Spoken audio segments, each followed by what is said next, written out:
Terima kasih Tuhan. Kami tahu kasih-Mu adalah anugerah terbesar dalam hidup kami. Engkau yang menyelamatkan kami dengan kasih yang tidak terukur Bapa.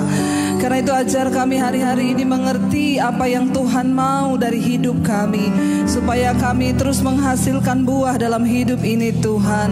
Biarlah Engkau terus mimpin hidup kami Bapa, masuk di dalam perkenanan demi perkenanan-Mu ya Tuhan. Urapi setiap kami, urapi semua anak-anak-Mu yang hari ini mendengarkan firman Tuhan dimanapun berada.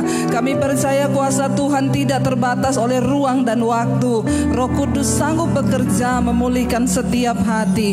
Kami buka hati bagi kebenaran firman-Mu. Urapi hamba-Mu yang tidak ada apa-apanya Tuhan. Urapi setiap kami dalam nama Yesus. Yang percaya Tuhan di tengah kita memberkati kita, katakan bersama amin, amin. Tepuk tangan sorak-sorai bagi Tuhan Yesus ya. Iya, shalom Bapak Ibu yang terkasih, semua kita di mana saja berada. Saya percaya kita semua aman di dalam perlindungan Tuhan. Kita semua pasti luar biasa dalam perlindungan Tuhan.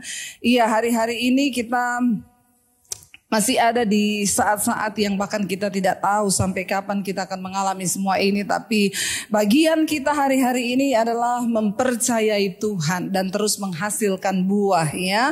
Kita mau terus berbuah saudara. Ya, tema besarnya masih tentang kita hidup berbuah dalam Tuhan. Mari kita buka sama-sama firman Tuhan ya, yang terambil dari Injil Lukas pasal yang ke-13 ya. Kita mau belajar firman Tuhan hari ini dari Injil Lukas pasal yang ke-13 ya, ayat yang ke-6 sampai ayat yang ke-9 saja.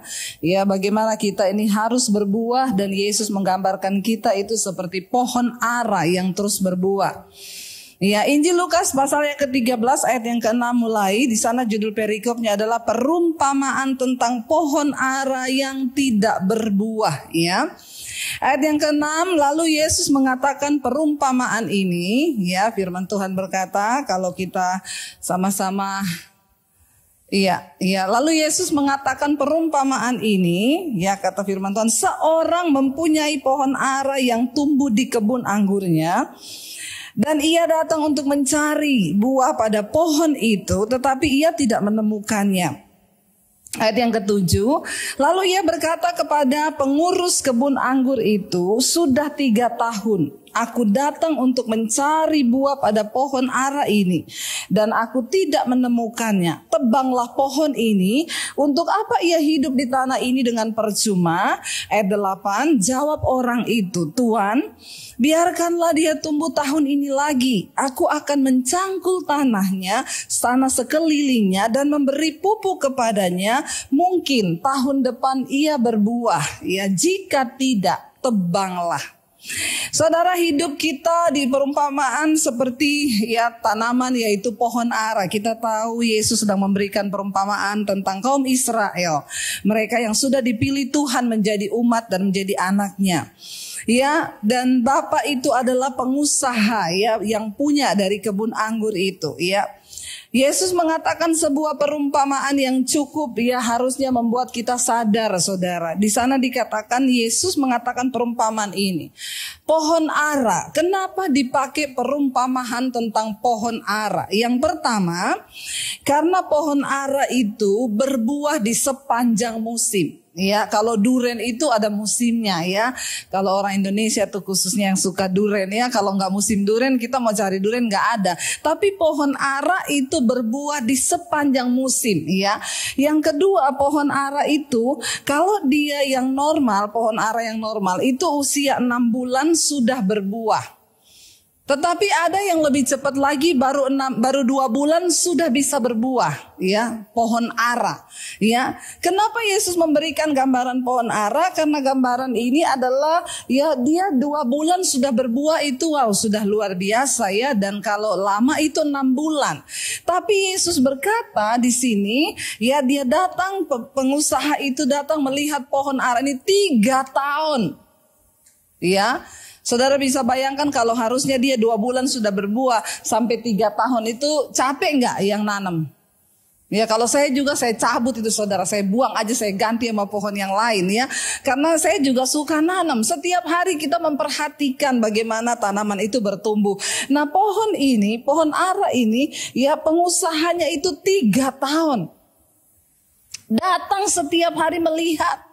Ya ada tunas nggak yang keluar, ya ada buah nggak yang bisa dihasilkan. Kalau dia 3 tahun, kalau 6 bulan udah harus berbuah, kan harusnya itu sudah bayangkan buahnya saudara ya. Tapi ini ya tidak berbuah selama 3 tahun, ya harusnya di sepanjang musim dia itu berbuah. Lalu apa pengusaha itu berkata, ya udah kalau gitu ya yang punya tanah itu ngomong tebang aja. Ngapain dia numpang di tanah ini dengan percuma? Nggak ada buahnya, ya. Saudara ini memberikan sebuah gambaran tentang kekristenan kita, ya. Untuk apa kita ini mengenal Tuhan sih? Saudara yakin nggak kalau Tuhan itu panggil kita untuk sebuah tujuan? Amin. Ada tujuannya, bukan cuma percaya Yesus jadi Kristen ke gereja yuk, rame-rame ke gereja, pulang-pulang yuk. Ya kita dari kecil bertumbuh sampai besar lalu mati lalu nggak ada apa-apa di hidup ini. Apakah cuma sesimpel itu hidup ini Tuhan panggil kita? Enggak. Sadarilah yang pertama ada tujuan Tuhan dalam hidup kita. Kenapa kita dipilih menjadi anak-anak Tuhan? Kenapa kita dipilih? Karena untuk bisa percaya Yesus itu pilihan loh. Tidak semua orang dipilih saudara. Ya, kalau hari ini kita bisa percaya Yesus itu kita dipilih. Dan ketika kita dipilih menjadi sebuah tanaman di kebunnya Tuhan, apakah nggak ada tujuan? Yang pertama, mari kita menyadari bahwa Tuhan punya tujuan atas hidup kita. Ya, jadi kita nggak bisa hidup jadi orang sembarangan yang tanpa tujuan. Sudahlah besok mati ya mati aja. Apakah hanya sesimpel itu hidup kita ini?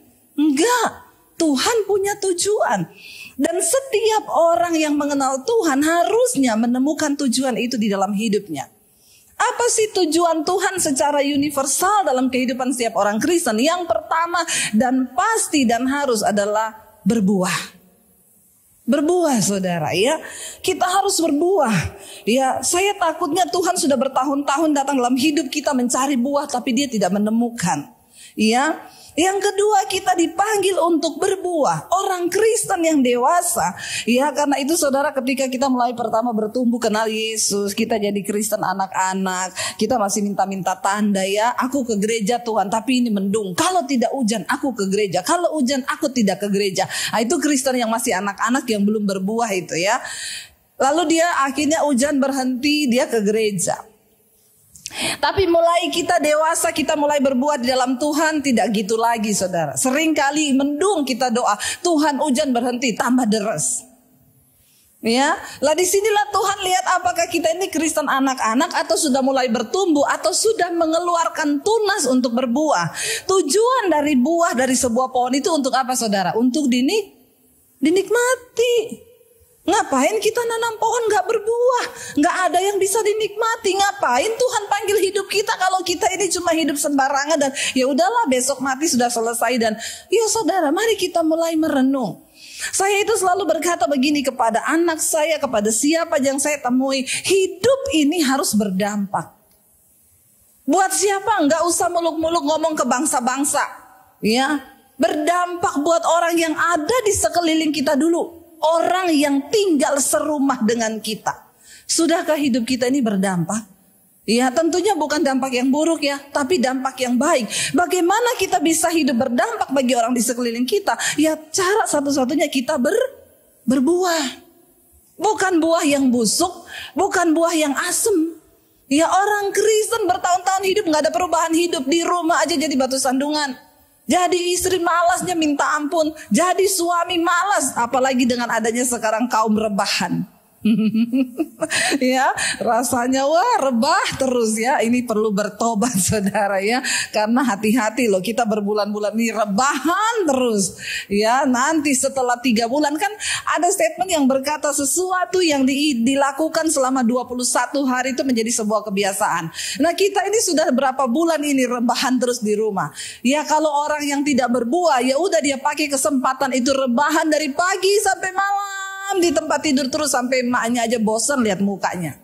Ya, buah seperti apa yang kita hasilkan di hidup ini? Apakah hidup kita bisa dinikmati oleh orang, gak usah bicara jauh-jauh, orang yang satu rumah dengan kita nih loh. Ya, lo bener gak saudara? Sebagai istri, apakah hidup buah kita ini dinikmati oleh suami dan anak-anak? Saya bersyukur anak-anak saya masih ngomong kalau gak ada mami di rumah ini kayaknya tidak ada kehidupan. Haleluya. Berarti saya itu berdampak kehadirannya di rumah. Bener gak? Ya, mereka bangun sudah tersedia sarapan semuanya, sudah beres semuanya, ya sudah wow semuanya.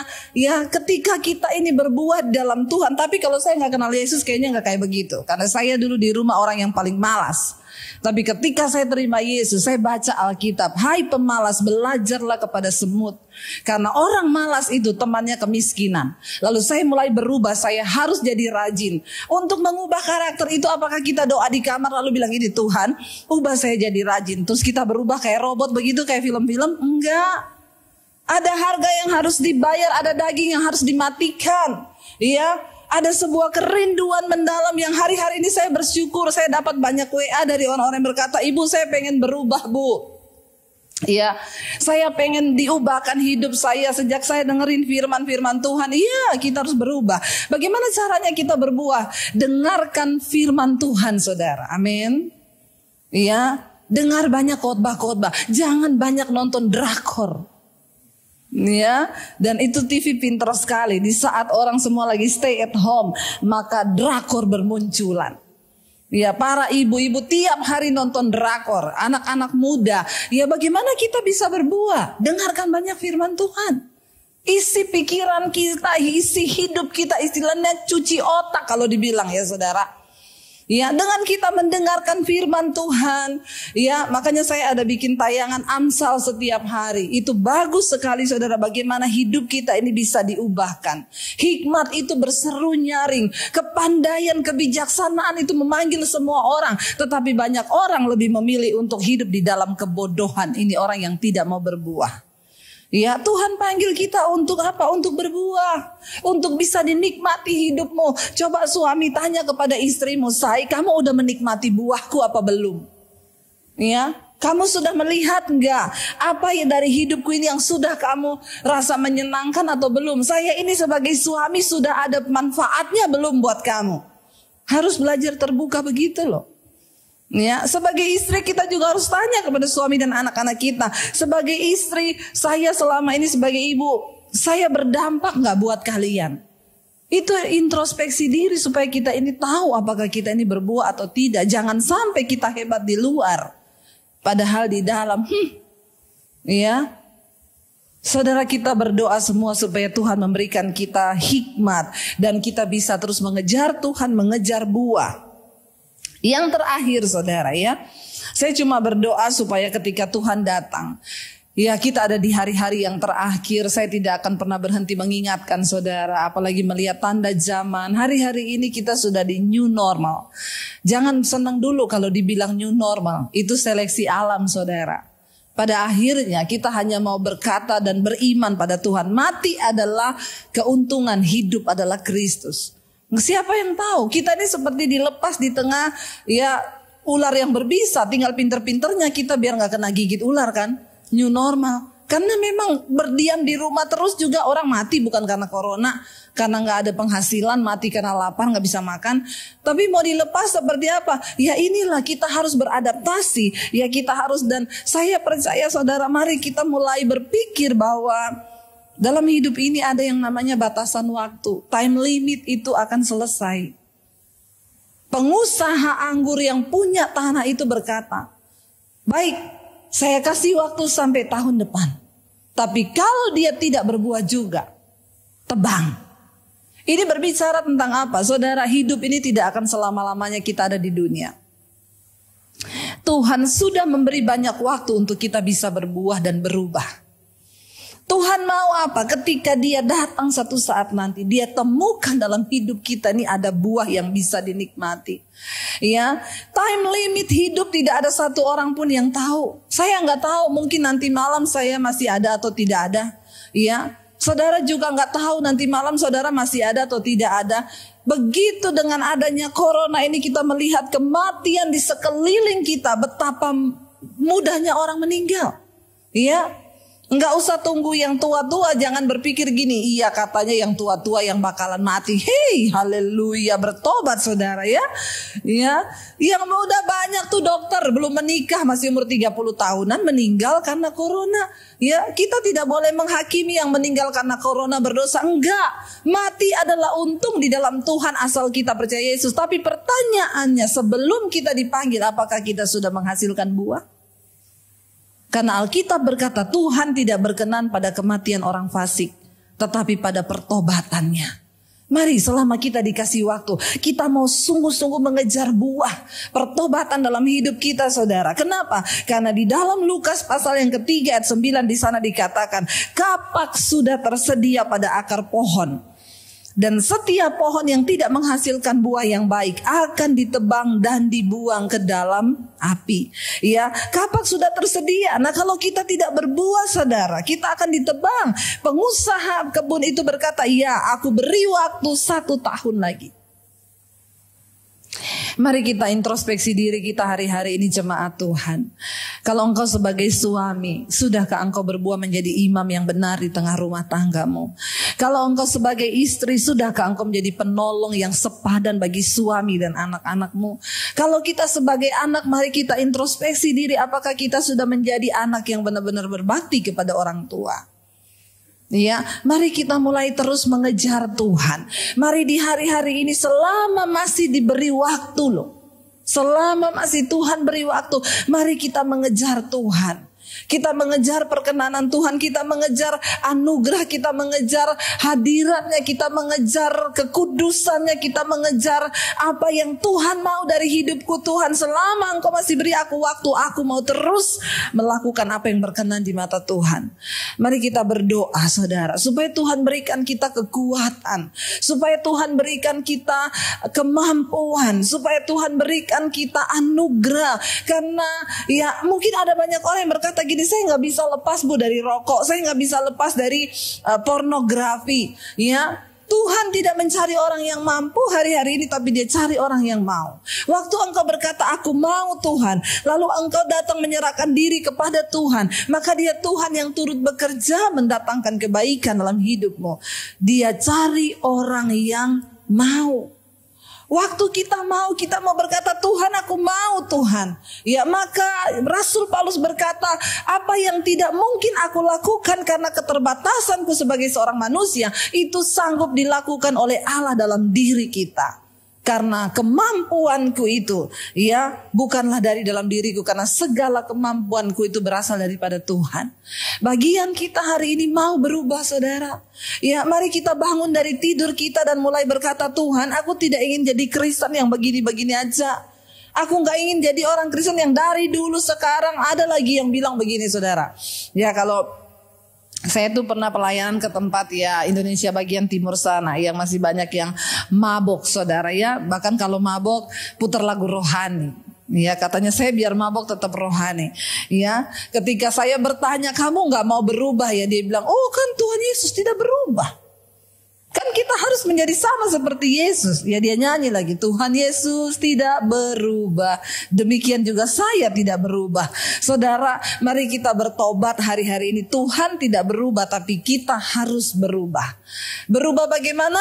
Menghasilkan buah dalam hidup kita. Ya, kita memulai pertama kali dari keluarga dan rumah tangga kita. Kalau kita sebagai seorang suami, mari jadi imam yang benar, yang membawa istri dan anak-anakmu pada takut akan Tuhan. Kalau engkau sebagai istri, mari menjadi penolong. Ya, tinggalkan semuanya. Kenapa? Karena satu saat ada time limit hidup kita. Ya, di sini digambarkan jelas sekali ya. Pengusaha anggur itu berkata, oke, saya beri waktu 1 tahun lagi. Kalau dia tetap tidak berbuah, maka tebanglah dia dan buang. Untuk apa dia hidup percuma di tanahku? Tuhan gak ingin kita jadi orang Kristen yang tidak pernah berubah dan tidak pernah berbuah. Mari kita mulai berdoa, Tuhan, kami mau Tuhan. Kami mau untuk terus menyerahkan hidup kami. Kami mau Tuhan untuk terus menyerahkan diri kami. Mari kita akan sama-sama buka hati. Saya undang para imam musik maju ke depan. Saudara, saya percaya bukan secara kebetulan Tuhan sedang berbicara kepada kita lewat firman ini. Tuhan sedang menegur setiap kita. Kalau nanti sebentar juga kita akan ada perjamuan kudus, saudara, pakai waktu ini untuk sungguh-sungguh kita mau berkata kepada Tuhan, ubah kami Tuhan, ubah kami, ubah hidup kami Tuhan Yesus. Kami mau terus dipakai oleh Tuhan dalam hidup ini. Kami mau terus berbuah dalam hidup kami, Bapa. Bapa, sentuh hatiku, ubah hidupku menjadi ciptaan yang baru. Biar kita mau katakan pujian ini menjadi doa kita di hadapan Tuhan. Biar kita mau berkata, Bapa, sentuh hati dan hidup kami. Karena, amin. Sentuh hati kami Tuhan, ubah hidup kami. Yes Lord Jesus. Menjadi yang baru Tuhan, amin. Bagai emas yang murni, Kau membentuk bejana hatiku, Bapa. Ajarku mengerti sebuah kasih yang selalu memberi, bagai air mengalir yang tiada pernah berhenti. Mari lebih lagi angkat tanganmu, katakan, Bapa, sentuh hati kami, Bapa. Sentuh hatiku, ubah hidupku menjadi yang baru, bagai emas yang murni, Kau membentuk bejana hatiku.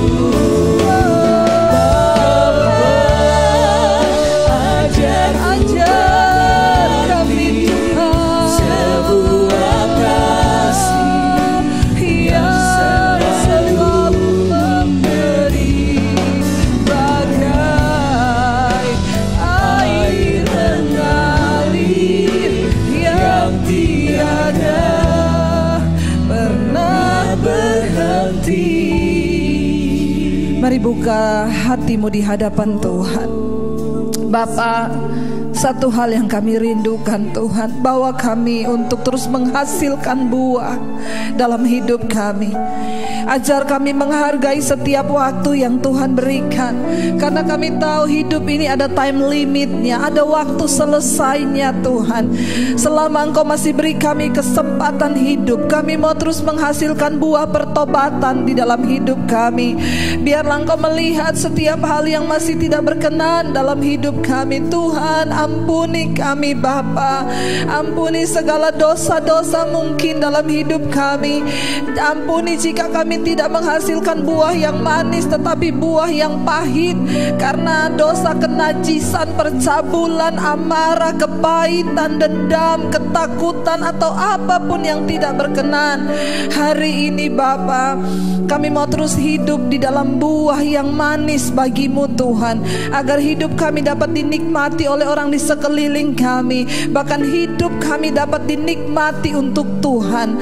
Terima kasih Bapa. Roh Kudus, mampukan setiap kami untuk terus berubah di dalam nama Tuhan Yesus. Yang percaya diberkati katakan bersama, amin. Tuhan memberkati. Jika Anda diberkati dengan channel saya, jangan lupa tekan tombol subscribe, dan jangan lupa like, share, dan komen, dan jangan lupa untuk mengklik tombol lonceng di bawah ini supaya Anda mendapatkan pemberitahuan setiap kali saya mengupload video-video yang baru. Jangan takut karena gratis. Tuhan memberkati. Bila ku bersamamu, bila ku di dalammu, bila kau di pihakku, siapa lawanku? Di dalam dunia ini tiada sepertimu, tiada ku takut untuk untuk selamanya. Bila ku